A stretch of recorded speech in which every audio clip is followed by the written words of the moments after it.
여러분, 지금 지갑을 한번 열어보시겠습니까? 그 안에 현금이 얼마나 들어있나요? 아마 10,000원짜리 한 장, 혹은 5,000원짜리 한 장조차 없는 분들이 태반일 겁니다. 우리는 언제부턴가 지갑의 두께가 얇아지는 것을 세련됨의 상징으로 여기게 되었습니다. 스마트폰 하나만 있으면 편의점에서 껌을 사고 지하철을 타고 친구에게 밥값을 송금할 수 있는 세상. 한국은 전 세계에서 가장 빠르고 완벽하게 현금 없는 사회로 진입하고 있는 나라입니다. 하지만 우리가 이 편리함에 취해 있는 동안 세계에서 가장 먼저 현금 없는 사회를 선언했던 국가는 지금 정반대의 길을 선택했습니다. 바로 스웨덴입니다. 스웨덴 정부는 최근 모든 가정에 비상사태 대응 책자를 발송했습니다. 그 책자의 핵심 내용은 충격적이었습니다. 전쟁이나 위기 상황을 대비해 반드시 현금을 집에 비축하십시오. 디지털 결제의 천국이라 불리던 스웨덴이 왜 갑자기 아날로그인 현금으로의 회귀를 호소하는 것일까요? 도대체 그들은 우리가 보지 못한 어떤 공포를 목격한 것일까요? 오늘 저는 단순히 경제 이야기를 하려는 것이 아닙니다. 이것은 당신의 재산, 그리고 당신의 자유, 나아가 우리 가족의 생존에 관한 아주 심각한 경고입니다. 우리는 흔히 현금이 사라지면 투명하고 편리한 세상이 올 것이라 믿습니다. 하지만 그 믿음이 깨지는 순간 우리가 겪게 될 재앙은 상상을 초월합니다. 서울 한복판에서 벌어지고 있는 디지털 소외 현상부터 국가안보 위기 시 당신의 전 재산이 영원히 될 수 있는 시나리오까지 현금 없는 사회의 서늘한 이면을 지금부터 파헤쳐 보겠습니다. 먼저 우리 주변에서 아주 흔하게 볼 수 있는 풍경 하나를 떠올려 봅시다. 점심시간 회사 근처의 프랜차이즈 카페나 패스트푸드점입니다. 요즘 어딜 가나 입구에 커다란 키오스크가 문지기처럼 서 있습니다. 젊은 직장인들은 익숙하게 화면을 터치하고 카드를 꽂아 주문을 마칩니다. 1분도 채 걸리지 않죠. 그런데 그 뒤편 주춤거리는 어르신들을 보신 적 있습니까? 뒷사람 눈치를 보며 돋보기 안경을 꺼내 쓰고 복잡한 메뉴 화면에서 헤매다가 결국 주문을 포기하고 돌아서는 뒷모습 말입니다. 어떤 매장은 카운터에 당당하게 현금 없는 매장이라는 팻말을 걸어둡니다. 주머니에 꼬깃꼬깃한 10,000원짜리 지폐가 있어도 그곳에서 그 돈은 종이 조각에 불과합니다. 점원은 상냥하지만 단호하게 말합니다. 죄송합니다, 고객님. 저희는 현금을 받지 않습니다. 이것이 과연 단순한 불편함의 문제일까요? 아닙니다.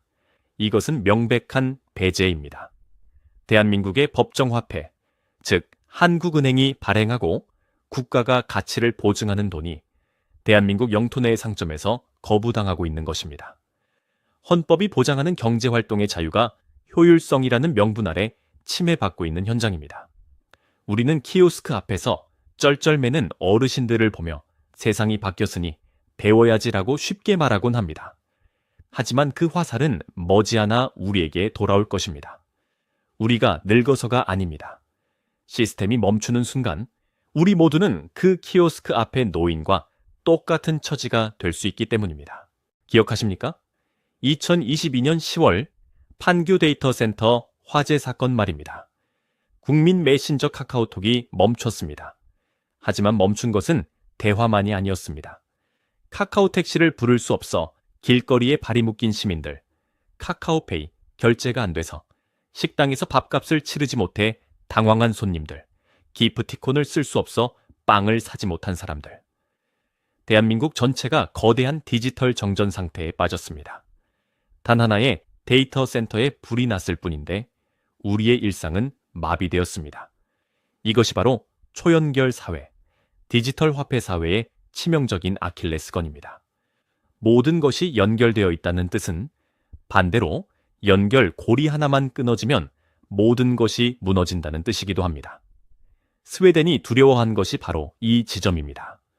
러시아의 우크라이나 침공 이후 스웨덴은 국가 안보의 개념을 다시 생각하게 되었습니다.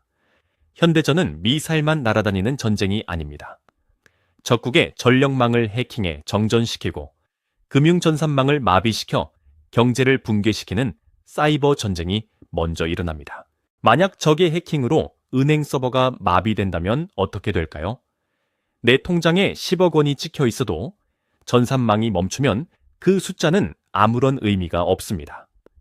편의점에 물이 가득 쌓여 있어도 카드 결제기가 작동하지 않으면 한 병도 살 수 없습니다.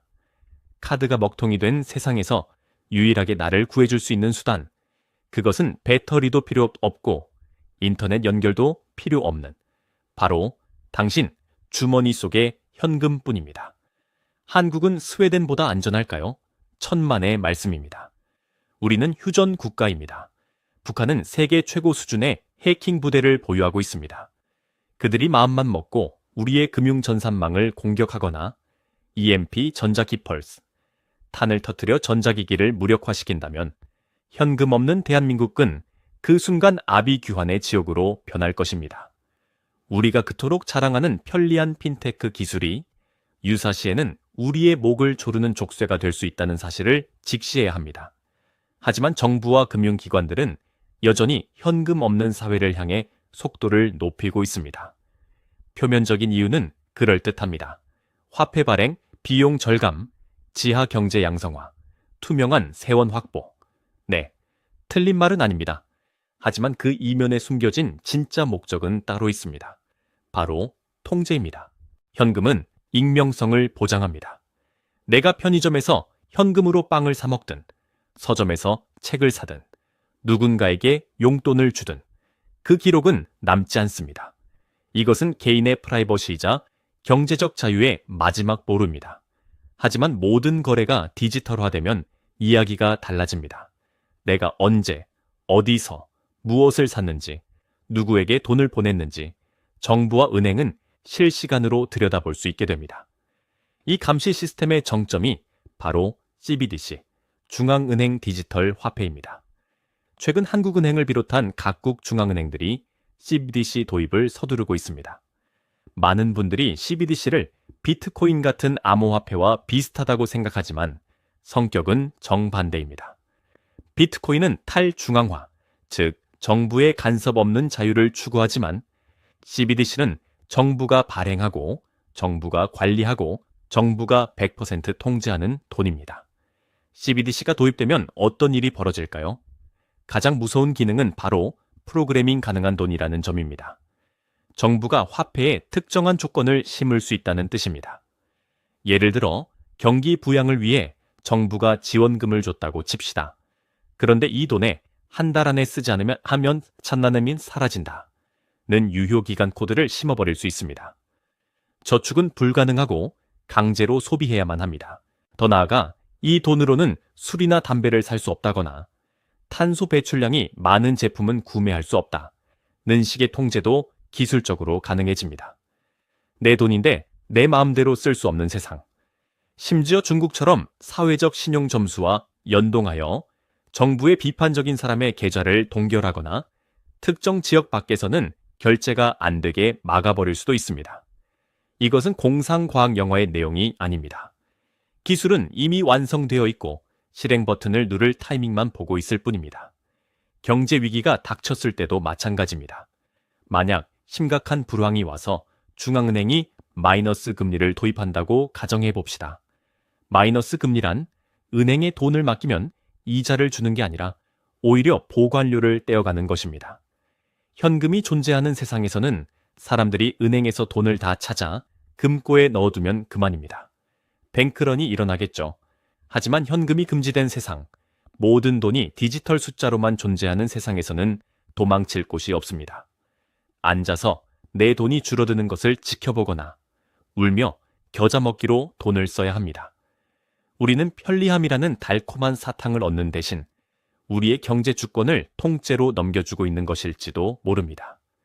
스타벅스 사이렌 오더의 편리함 뒤에는 데이터 주권의 상실이 숨어 있고 삼성페이의 간편함 뒤에는 시스템 의존증이라는 병이 자라고 있습니다.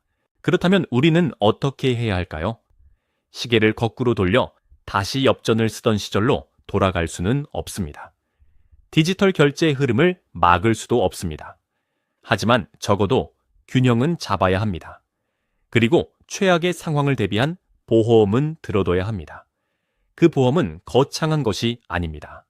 바로 현금 사용입니다. 첫째, 비상금으로 일정 금액의 현금을 반드시 실물로 보유하십시오. 은행 계좌에 있는 숫자가 아니라 내 손으로 만질 수 있는 5만 원권 지폐를 집에, 그리고 채, 가방 속에 분산해서 보관하십시오. 국가 재난 사태, 통신 마비 혹은 은행 전산 장애가 발생했을 때 이 종이 뭉치는 당신과 당신 가족의 생명줄이 될 것입니다.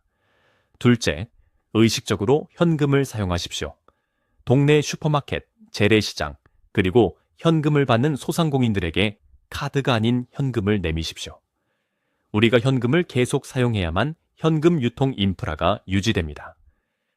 사람들이 현금을 쓰지 않을 가면 은행은 ATM을 더 빨리 없앨 것이고 상점들은 현금통을 치워버릴 것입니다.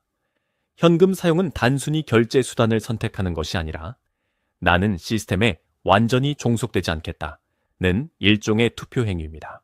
셋째, 디지털 소외계층에 대한 관심을 가져야 합니다. 현금 없는 매장이 늘어날수록 우리 부모님 세대, 장애인, 그리고 금융소외계층은 사회에서 격리됩니다. 현금 결제 선택권을 법적으로 보장해야 한다는 목소리에 귀를 기울여 주십시오. 그것이 훗날 나를 위한 보호막이 될 것입니다.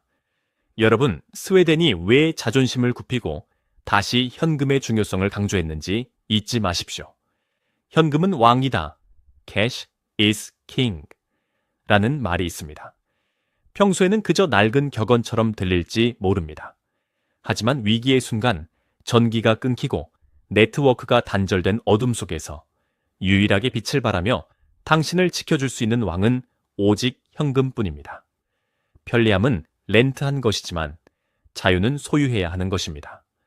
오늘 퇴근길 혹은 내일 아침 지갑 속에 빳빳한 현금 몇 장을 채워 넣는 것은 어떨까요?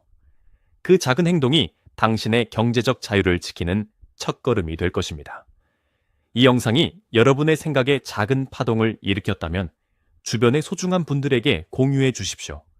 특히 스마트폰 하나만 들고 다니는 자녀들에게, 그리고 디지털 세상이 낯선 부모님들에게 이 사실을 알려주십시오. 우리가 깨어있지 않으면 우리의 권리는 조용히, 하지만 확실하게 사라질 것입니다.